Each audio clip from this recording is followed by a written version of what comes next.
What if I told you that a new Star Wars show is coming out? And the official description is a mystery thriller that will take the audience into a galaxy of shadowy secrets and emerging dark side powers. Well, that mostly sounds good and interesting. But as I began to look a little deeper, I realized that I was going down a rabbit hole that I did not want to be in. And this is that story, the story of the Acolyte. Please subscribe to the channel if you haven't already for more Star Wars and entertainment news, updates, and more. Also, leave us a like so the algorithm knows that you and us, that we are all here. A few days ago, an article dropped on Star Wars The Acolyte, titled, "The Acolyte Casting News Fixes a Huge Star Wars Fandom Problem." I was interested, so I clicked on the article to check it out. We like to provide the latest information on Star Wars as often as time allows, but it didn't take me very long to realize that this was not the kind of article that I was going to enjoy. I pulled the pieces of the article worth mentioning, and they follow. Amandla Stenberg is in talks for the title role of The Acolyte, an upcoming Star Wars live-action television series created by Russian Doll showrunner Leslye Headland.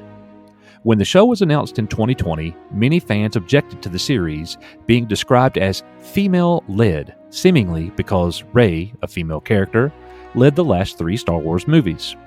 Now, this casting news has revived the conversation, albeit differently because Amandla Stenberg uses they/them pronouns.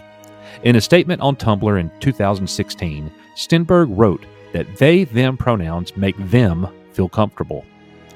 Star Wars has a less than stellar track record with transgender issues. Gina Carano was fired from The Mandalorian for her comments about the trans community. Casting Stenberg, even in what is likely a female role, could show a conscious effort to include diversity. The article also continues. Stenberg would be a huge get for Star Wars.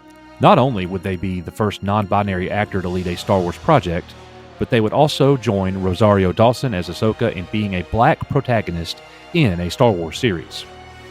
However, the backlash against Stenberg is already running rampant.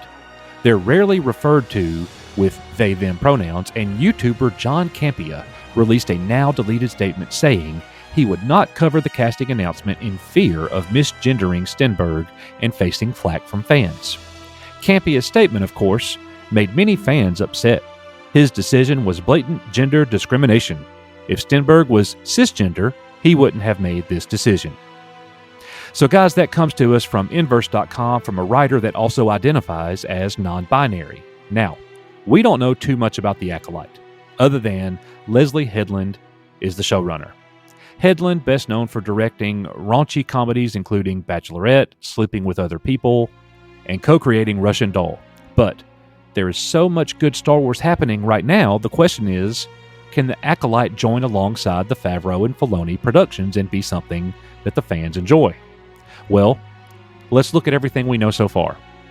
Headland did not want a Star Wars writer's room full of Star Wars diehard fans, saying, "There were people like myself that were like later-in-life Filoni acolytes.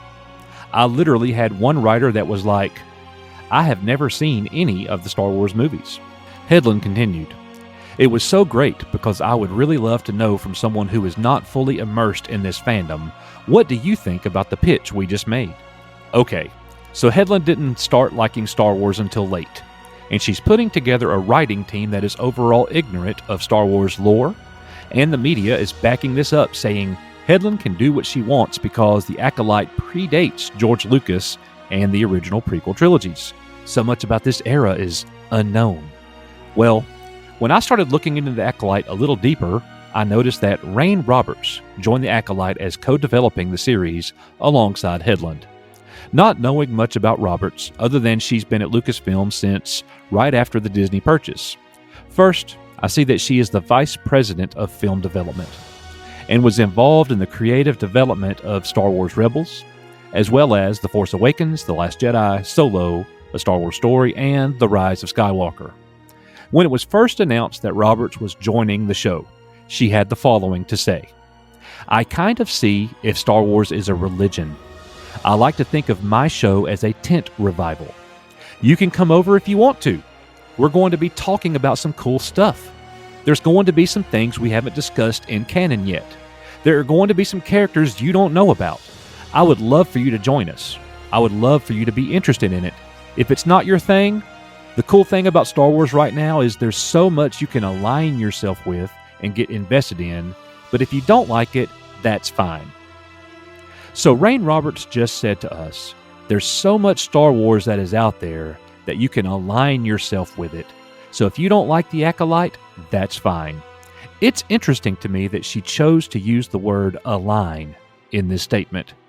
Why didn't she just say like?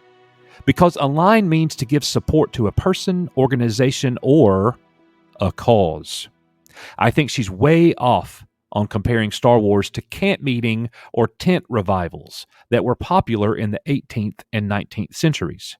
People traveled for miles on end and would stay at the revival location for weeks or months at a time.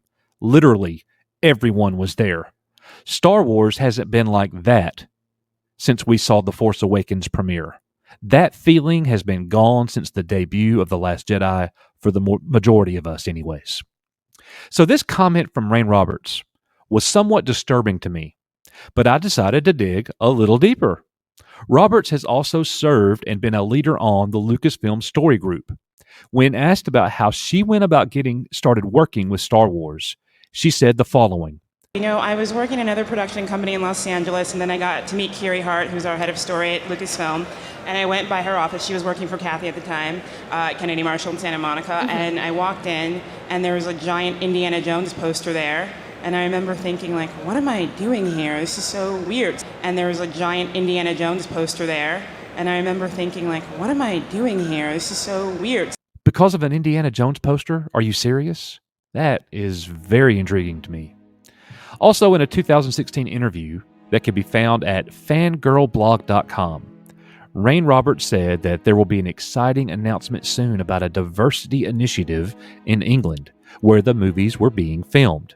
In that same interview, Kathleen Kennedy, head of Lucasfilm, said, "They are really making a huge effort across the company to put more focus around casting women and putting women in positions of responsibility, with directing and various other positions inside different lines of business in the company. It's not just about casting female protagonists, it's got to be across the board throughout the industry." Well, on November 19th, 2019, Porsche invited Lucasfilm female filmmakers and members of the Alliance of Women Directors to join in a conversation titled, Women of Lucasfilm, What Drives You? The panelists from Lucasfilm included the studio's president Kathleen Kennedy, Deborah Chow, Victoria Mahoney, Lin-Wen Brennan, Michelle Rejuan, Marianne Brandon, Rayne Roberts, and Bonnie Wild. At this event, Kennedy had the following to say. "I entered the film industry with a lot of men and spent a huge amount of time being mentored mostly by men. And so I think this incredible group sitting here is my inspiration. Being able to reach a point where the film industry can be populated with women across the board in all areas of the business is the goal. That is something that I feel incredibly inspired about and thankful and grateful that I work with all of these amazing women."